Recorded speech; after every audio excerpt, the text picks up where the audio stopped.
ठीक आहे, आज आपण बघतोय युनिफॉर्म ॲक्सेलरेशनचा ॲक्सेलरेशन टाइम ग्राफ. लॉजिक एकदम सिंपल आहे. एका ॲक्सिसवर तुमचं ॲक्सेलरेशन असेल, एका ॲक्सिसवर तुमचं काय असेल, टाइम असेल. तर मी काय करतो, या वाय ॲक्सिसवर आपण ठेवणार आहे ॲक्सेलरेशन. हा आपला ए आहे. ठीक आहे, रेड कलरमध्ये देतो. हा आपला ए आहे. युनिट काय असते, मीटर पर सेकंड स्क्वेअर. आणि या ॲक्सिसवर काय आपला टाइम आहे. आपण टाइम कशामध्ये कॅल्क्युलेट केला आहे, ते सेकंडमध्ये. इथे आपला आहे टाइम टी, तो कशामध्ये आहे, सेकंडमध्ये. प्रत्येक इंटरवल कितीचा आहे, 2-2चा आहे. सो 2, 4, 6, 8 आणि 10. आणि व्हॅल्यूज बघा कशी आहे, 1 2 3 4 5. तर ठीक आहे, आपण स्टार्ट करू. चला 2, 4, 6 आणि 8. कारण की आपल्या ॲक्सेलरेशनच्या व्हॅल्यूज बघा कशा आहे, फक्त 5 पर्यंतचा. कॉन्स्टंट ॲक्सेलरेशन आहे. कॉन्स्टंट म्हणजे काय होते, सारखं. सारखं म्हणजे काय, युनिफॉर्म. परत लक्षात ठेवा, युनिफॉर्म म्हणजे कॉन्स्टंट, कॉन्स्टंट म्हणजे सारखं.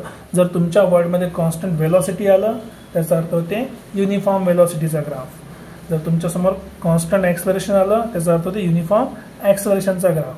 पण त्याच्यामध्ये खास गोष्ट आहे, ग्राफ फक्त ए आणि टीचा असला पाहिजे ॲक्सेलरेशनमध्ये, आणि तिथे व्ही आणि टीचा असला पाहिजे. आता बघा, व्हॅल्यूज पुट करून बघा. 0साठी तर आपल्याला व्हॅल्यू माहिती नाही, तसंच ठेवलं. नंतर काय होतं बघा, जेव्हा 2 सेकंद होते तेव्हा ॲक्सेलरेशन 5 होतं. तर 6 आणि 4च्या मध्ये कुठेतरी 5 असेल. 2साठी 5 होतं, 4साठी पण 5 होतं, 6साठी पण 5 आणि 8साठी पण 5. तर अशा प्रकारे अशा प्रकारे आपल्याला काय मिळालं, हे ॲक्सेलरेशन टाइम ग्राफ भेटला. कशाचा, युनिफॉर्म ॲक्सेलरेशनचा. जेव्हा कधी आपण युनिफॉर्म ॲक्सेलरेशन म्हटलं, तर ॲक्सेलरेशन काय असलं पाहिजे, सारखं म्हणजे कॉन्स्टंट. आणि कॉन्स्टंट म्हणजे लाईन कशी असणार, हमेशा एक हॉरिझॉन्टल लाईन. ठीक आहे, आता इथे आपण नाव लिहून घेऊ आधी. हा कुठला ग्राफ आहे, ॲक्सेलरेशन टाइम ग्राफ. कशासाठी आहे, of uniform acceleration. Uniform velocity पण नाही, युनिफॉर्म मोशन पण नाही, युनिफॉर्म ॲक्सेलरेशन. आता यामध्ये 2 गोष्टी ओळखण्यासारख्या बघा. कुठल्या, आधी आपण वरचा ग्राफ बघू. ठीक आहे, वरच्या ग्राफमध्ये फॉर्म्युला कशाचा आहे, एक आहे व्ही आणि एक आहे टी. जसं आपण डिस्टन्स टाईममध्ये केलं होतं, तर इथे पण काय करणार बघा. इथे बघा, आपल्याकडे ही व्हॅल्यू आहे.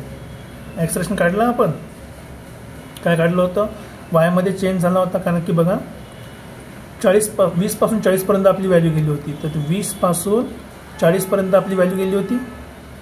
ही व्हॅल्यू बदलली होती. ही कशामध्ये आहे, वायवर आहे. पण टाईम कुठून कुठपर्यंत बदलला होता, 4 पासून 8 पर्यंत. तर हा झाला 4 पासून 8 पर्यंत. दोघांचं काय केलं आहे, आपण डिव्हिजन केलं आहे.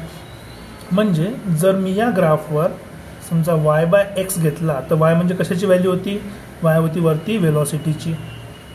x कशाची व्हॅल्यू आहे, x म्हणजे टाईम आहे. तर व्हेलॉसिटी अपॉन टाईम काय झाला आपला, तो असते ॲक्सेलरेशन. बघा, आपल्याकडे फॉर्म्युला आहे. व्हेलॉसिटी म्हणजे काय होते, ॲक्सेलरेशन. तेच आपण काढलेलं आहे. म्हणजे व्ही टी ग्राफमध्ये स्लोप काय असणार आहे, ॲक्सेलरेशन. आपल्याकडे आणखी एक रिलेशन आलं की in V T graph slope काय असणार आहे, slope is equals to acceleration. In V T graph slope is equals to acceleration. Same लॉजिकमध्ये आपण बघितलं होतं, डी टी ग्राफमध्ये स्लोप काय असते, व्हेलॉसिटी.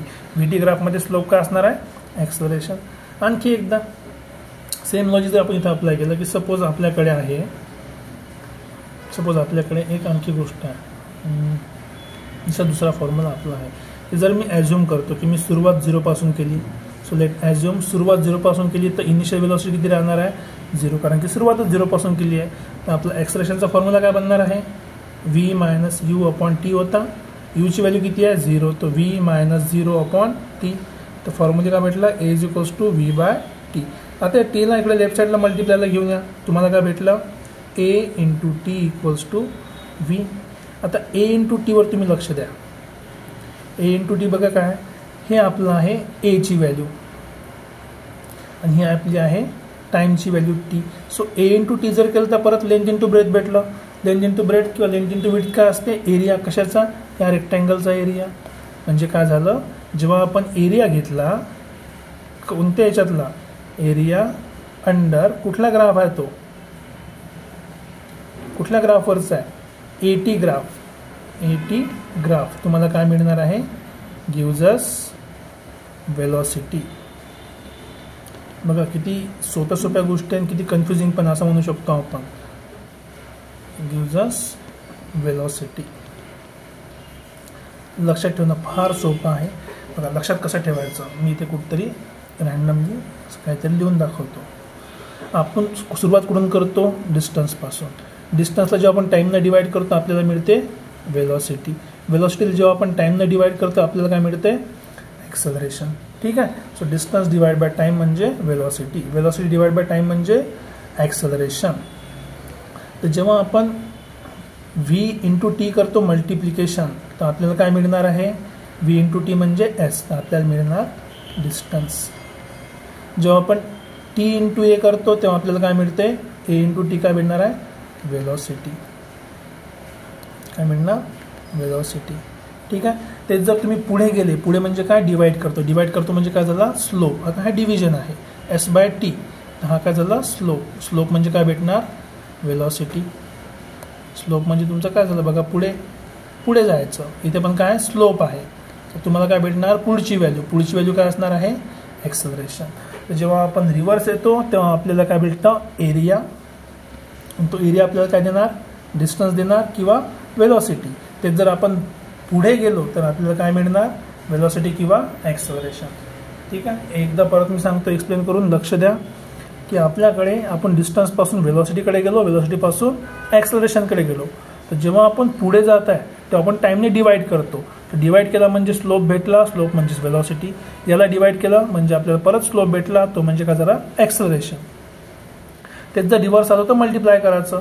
a इंटू टी जर केलं आपल्याला काय भेटणार, वेलॉसिटी. v इंटू टी केलं आपल्याला काय भेटणार, डिस्टन्स. पण ते मल्टिप्लिकेशन काय देतो आपल्याला, हमेशा एरिया, आणि डिव्हिजन आपल्याला काय देतो, स्लोप देतो. ठीक आहे.